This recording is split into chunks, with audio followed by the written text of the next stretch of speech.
livro do bimestre Memórias de um Sargento de Milícias, de Manuel Antônio de Almeida, começa contando a trajetória de um navio que veio de Portugal até o Brasil. Nessa viagem, conta que duas pessoas se conheceram, que era Leonardo Pataca e Maria das Hortaliças, que sempre viviam em uma relação de amor e ódio, sempre entre tapas e beijos, mas que apesar disso namoravam. E desse namoro, depois de uns meses, nasce um bebê. E um bebê que sempre foi muito chorão, esperneador e gordinho. Depois do nascimento, chega o dia do batizado. E os pais decidem que quem vai batizar o bebê é a parteira e o barbeiro. Passam-se alguns anos desde o nascimento e o Leonardo Filho já está com 7 anos de idade. Ele se torna uma criança muito arteira e que tudo que toca quebra. Nesse capítulo também, o seu pai, Leonardo, ele se cansa da Maria Hortaliça e começa a desconfiar de que havia sido traído. E aí ele dá uma surra em Maria da Hortaliça, brigando com ela, dizendo que ela tinha traído, e ela vai embora. E o filho assiste a tudo isso e o pai Leonardo diz pra ele que ele é filho de beliscões e pisadelas. E ele expulsa o filho de casa também. E quem pega pra cuidar é o padrinho, o barbeiro. No terceiro capítulo, depois que Leonardo é abandonado, o padrinho resolve que vai tomar conta dele. E sempre dá muito carinho pro Leonardo. E isso acaba irritando a madrinha dele, porque Leonardo era uma criança muito arteira, que arranjava muitas confusões, e ela cobrava uma atitude mais severa do padrinho. E ele sempre foi muito bom com Leonardo, sempre deu muito carinho. E preocupado com isso, ele começa a pensar no que seria do futuro do Leonardo e resolve que vai encaminhá-lo para ser padre, para seguir a vida religiosa. No quarto capítulo, o narrador conta que Leonardo Pataca, pai de Leonardo, havia se apaixonado por uma cigana. E para conquistá-la, ele resolve recorrer a bruxarias. E por isso ele acaba sendo preso pelo Major Vidigal. No capítulo 5, o narrador apresenta Major Vidigal, um homem temido e influente, apesar de parecer mole e lento. Ele não tem pena dos criminosos e não tolera os que não trabalham. Ele caça as pessoas que praticam bruxaria e é ele quem prende Leonardo Pataca. O capítulo 6 começa com o padrinho de Leonardo procurando por ele, que havia sumido com duas crianças, 2 ciganos, que estavam indo atrás da procissão da Via Sacra. E eles acabam indo para o acampamento de ciganos. E lá descreve-se uma festa e a dança do fado. Leonardo passa a noite lá e de manhã o padrinho encontra com ele e o leva para casa. O capítulo 7 fala sobre a comadre, que era a madrinha de Leonardo. Ela era uma mulher baixa, gorda e ingênua e tola até certo ponto. Ela vivia como parteira e adorava ouvir a conversa das beatas. Certo dia, ela escuta a conversa de 2 beatas dizendo o que havia acontecido com Leonardo Pataca e sua família. Depois que ela escuta que ele tinha sido traído e que a mulher havia fugido, ela vai para a loja do barbeiro e começa a fazer um questionário, a perguntar várias coisas para ele. E eles começam a desabafar um com o outro. E ele conta para ela que gostaria de ver Leonardinho como padre. Ela discorda dele e eles continuam conversando e ele conta que começou a ensinar o ABC pro Leonardinho, mas que ele parou de aprender no F. No capítulo 8, a comadre vai ao Pátio dos Bichos, uma sala onde ficavam velhos oficiais esperando qualquer ordem que viesse do rei para poder cumpri-la. A comadre pede ajuda ao tenente-coronel para que ele interceda junto com o el-rei para tirar Leonardo Pataca da cadeia. No capítulo 9, o narrador nos conta como o barbeiro, padrinho de Leonardo, conseguiu se arranjar na vida, apesar da sua profissão lhe garantir pouca renda. Ele improvisou-se como médico, ou melhor, sangrador, como era chamado, em um navio que vinha para o Brasil. O capitão desse navio havia lhe pedido para que ele desse as economias dele para sua filha quando chegasse em terra. Só que assim que ele chega, ele não procura a filha do capitão e fica com todo o dinheiro para ele. O capítulo 10 começa falando do tenente-coronel, que é apresentado como um homem bom e justo. O tenente-coronel consegue libertar Leonardo, pai, da prisão porque ele sentia que tinha uma dívida com ele. Porque o filho dele, o filho do tenente-coronel, ele tinha seduzido a Maria da Hortaliça, que era ex-mulher do Leonardo, pai, e a havia abandonado. Então, ele consegue soltar o Leonardo, pai, como uma forma de pagamento pelo que o filho dele havia feito. No capítulo 11, o padrinho de Leonardinho percebe que ele não tinha vocação para padre e que ele era muito lento para aprender e acaba se preocupando com ele. Em certo dia, Leonardinho começa a imitar uma vizinha e ela acaba se irritando com isso. E por isso, a vizinha e o padrinho começam a discutir, pois ele vai defender o afilhado e ela briga com o menino. O padrinho acaba se divertindo com as imitações que Leonardinho fazia da vizinha. O capítulo 12 é o capítulo em que o Leonardinho finalmente entra para a escola.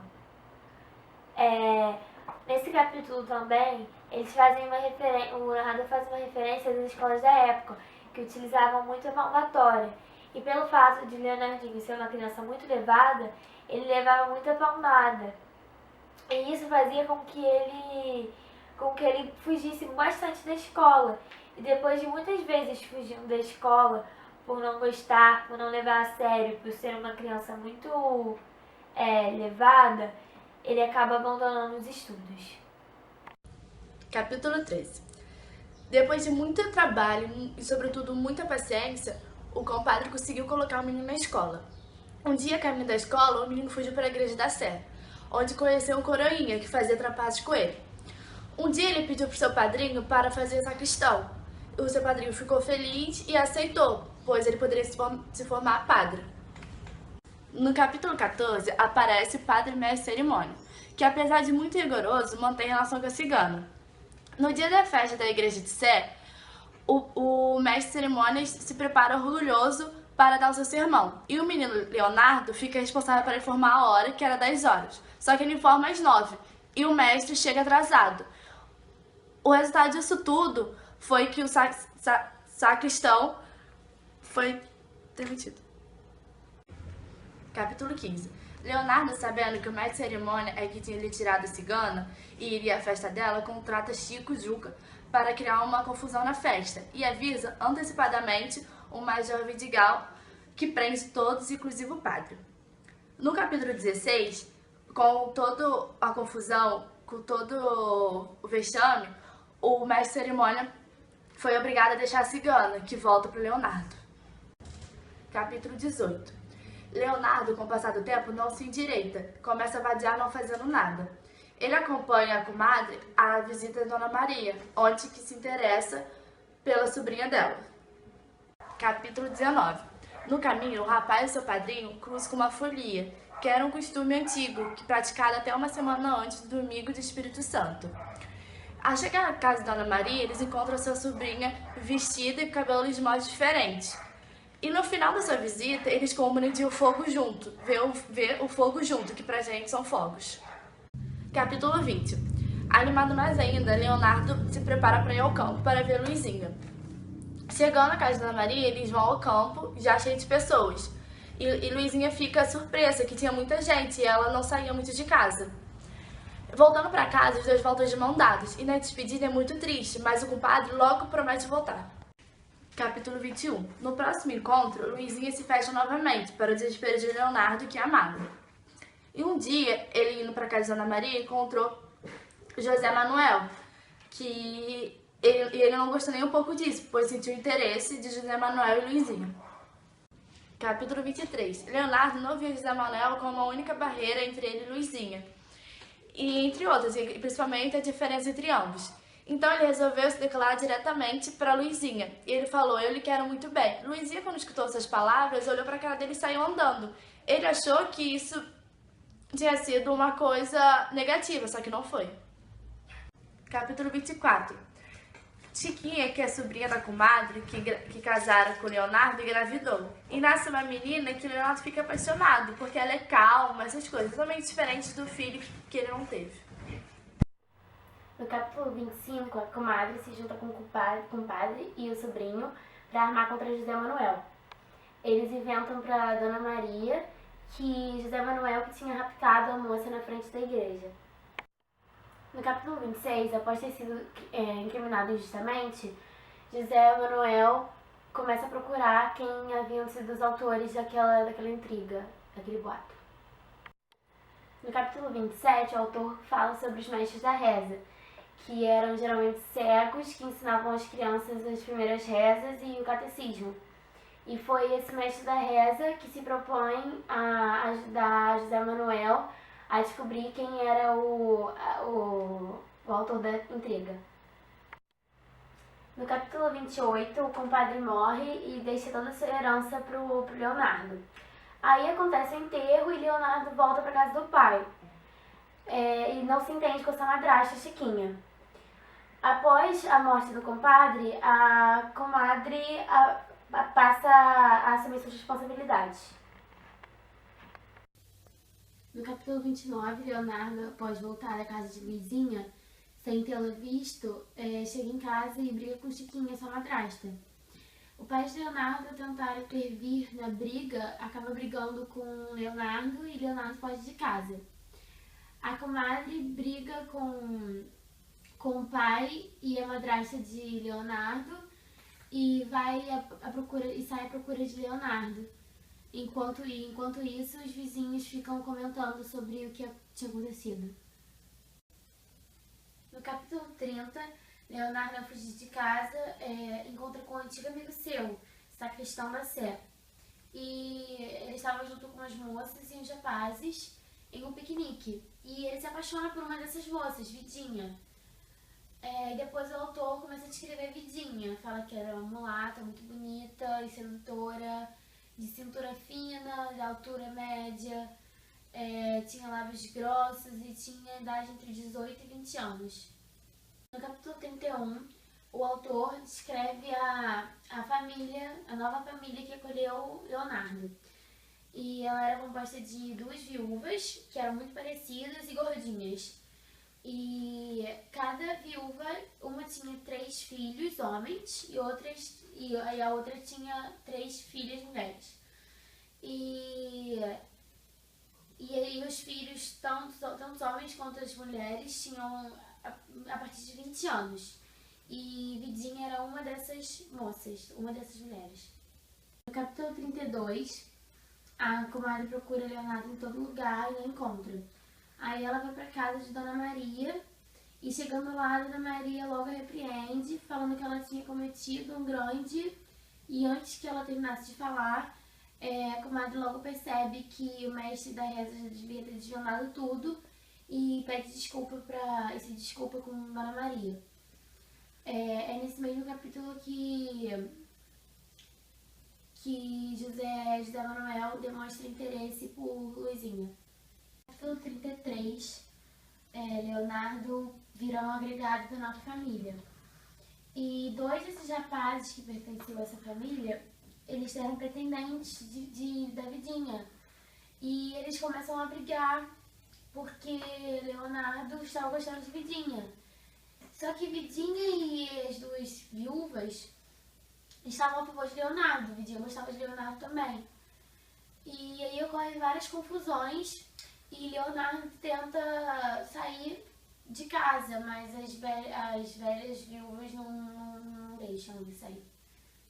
No capítulo 34, os rapazes obviamente não gostaram e quiseram se juntar para se vingar de Leonardo. Eles pensaram em fazer uma patuscada e chamar o Major Vidigal. E foi o que aconteceu, e o Major Vidigal chegou no meio da farra e prendeu o Leonardo. No capítulo 35, José Manuel ganha uma causa judicial para Dona Maria e consegue assim que ela aceitasse o seu pedido de casamento para Luizinha, com Luizinha. E ela aceita com indiferença o pedido do novo pretendente. No capítulo 37, Vidigal estava com seu orgulho ferido e jurou vingar-se. A comadre, como não sabia da fuga, foi até o major e implorou a ele o seu sobrinho. Enquanto isso, os granadeiros estavam rindo dela. Capítulo 38. Nesse capítulo, o comadre descobre da fuga e vai até a casa das velhas para dar um sermão no seu afilhado, dizendo que ele deveria abandonar a vadiagem e procurar um emprego. E que ela mesma havia encontrado um emprego para ele na alxaria real. O major não gostou de saber disso porque assim não poderia prendê-lo. Na alxaria real morava um homem chamado Toma Largura e ele era casado com uma mulher. Leonardo teve um caso com essa mulher e um dia eles foram pegos tomando sopa pelo Toma Largura. Aí Leonardo foi despedido. Capítulo 39.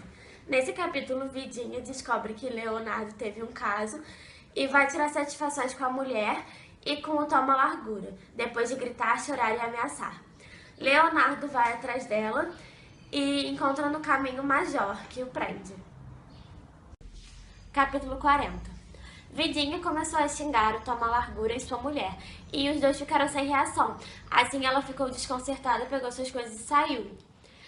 Toma Largura ficou encantado com Vidinha e decidiu conquistar, nem se fosse uma pequena parcela do seu amor. Assim ele conseguiria vingar-se e satisfazer seu desejo de conquista amorosa. Desse modo, Toma Largura seguiu Vidinha até a casa dela. Capítulo 41. Vidinha chega em casa e dá por falta do Leonardo. Todos procuram ele, mas ninguém o encontra. Começam a suspeitar do Major, só que não encontraram ele na casa da guarda. Comadre, quando descobre que seu afilhado está desaparecido, vai à procura dele, mas também não o encontra. A família que estava hospedando o Leonardo começa a suspeitar que ele havia desaparecido propositalmente. Ele foi recebido com uma festa para poder comemorar a aproximação. E é claro que Toma Largura estava lá, afinal ele adorava beber, e por isso iniciou uma confusão. Inesperadamente, o Vidigal chega com os granadeiros e dá ordem para um dos granadeiros prender o Toma Largura. E esse granadeiro era o Leonardo. Capítulo 42.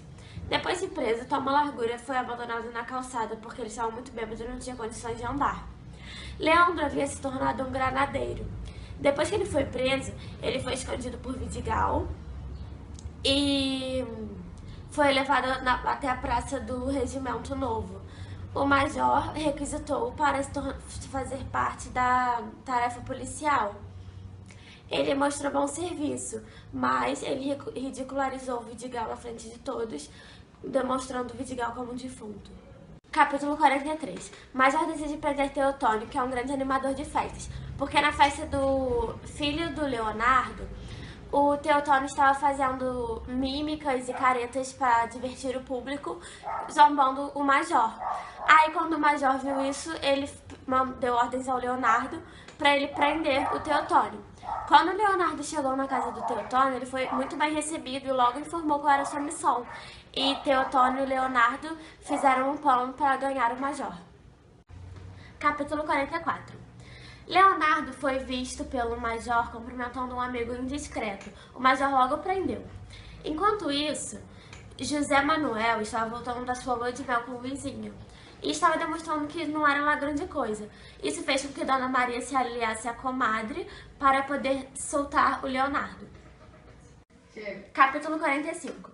Comadre, depois de uma tentativa frustrada com o Major, resolve pedir ajuda para Dona Maria, que recorre a Maria Regalada, que já havia tido encontros com o Major.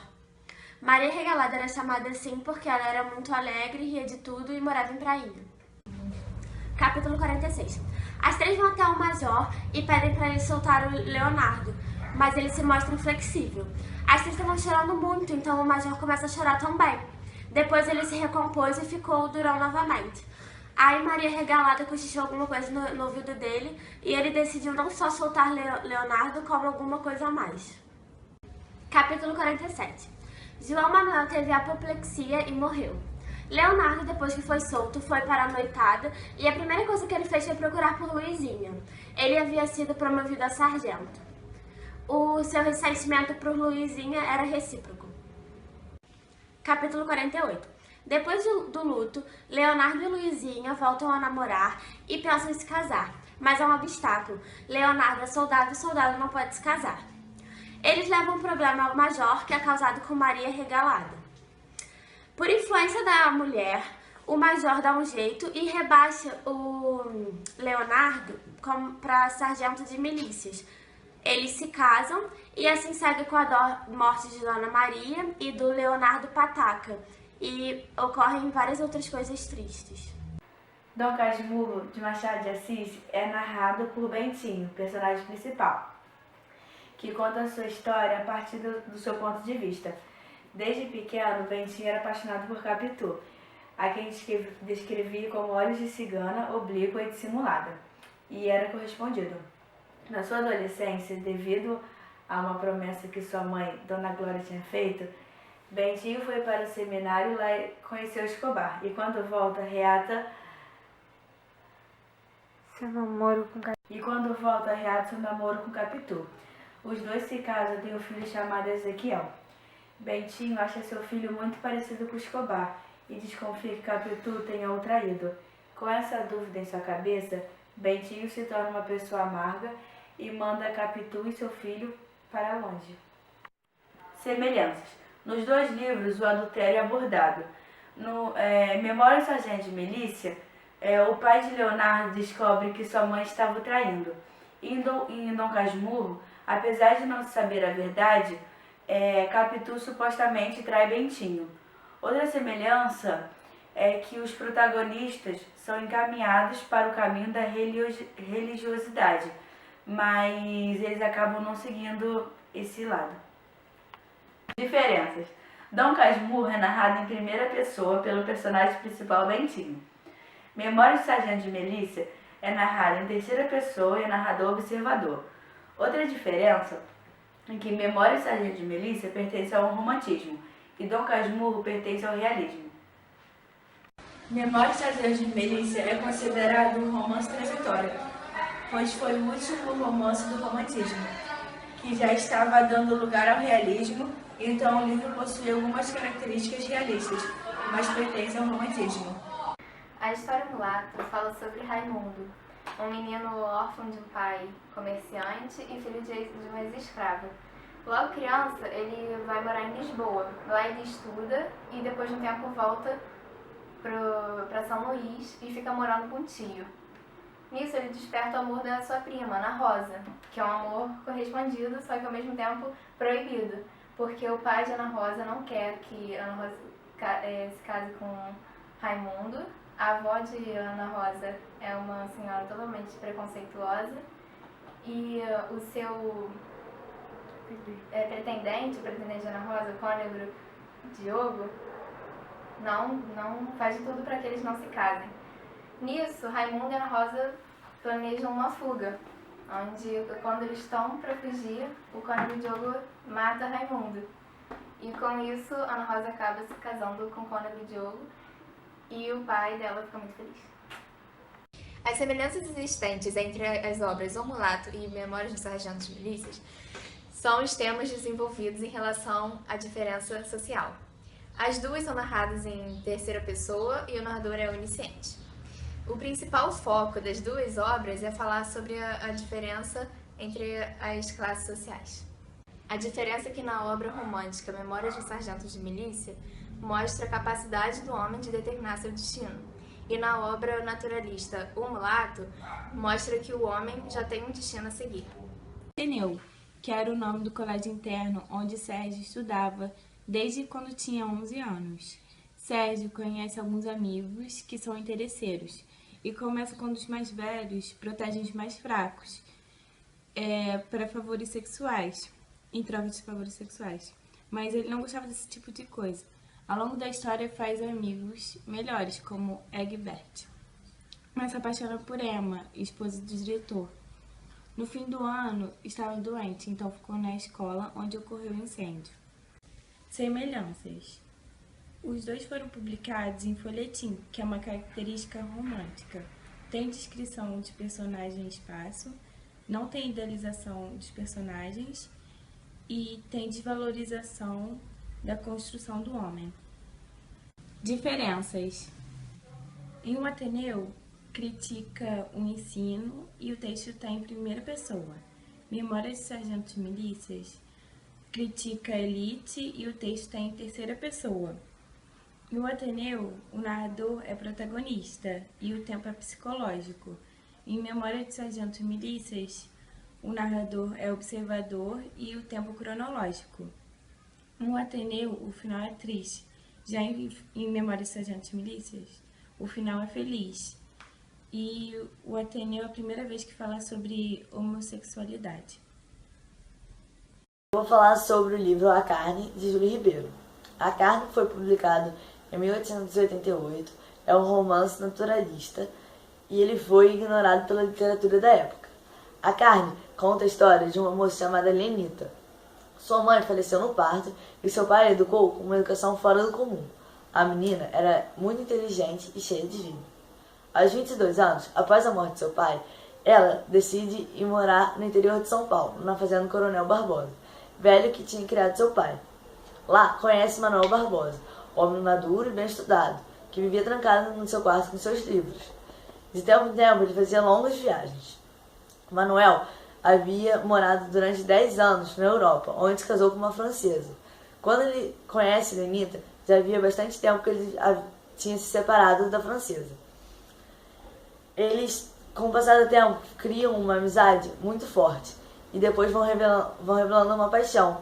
Só que nenhum dos dois no início queriam aceitar, mas depois, pelo desejo da carne, eles aceitam. Logo, depois do passar do tempo, Lenita foi se demonstrando uma menina dominada pelo desejo da carne, pois ela não estava à procura de um amor, e sim de satisfazer os seus desejos sexuais.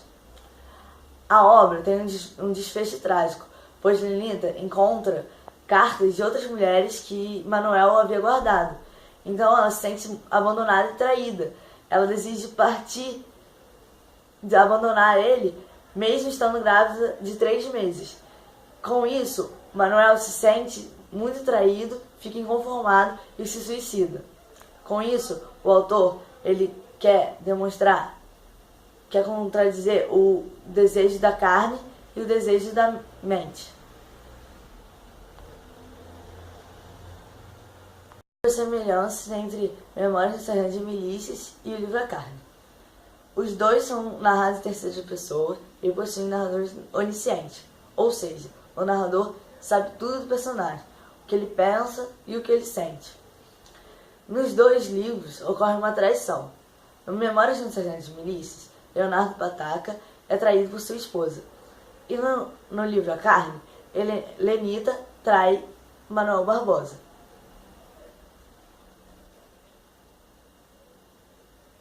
Diferenças entre Memórias de um Sargento de Milícias e o livro A Carne é que no Memórias de um Sargento de Milícias ele valoriza o sentimentalismo e a sensibilidade.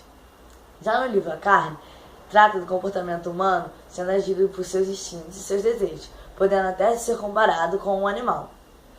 O livro Memórias de um Sargento de Milícias é um romance transitório, pois ele não é nem realista e nem romântico. Ele está num plano de transição entre essas duas escolas literárias.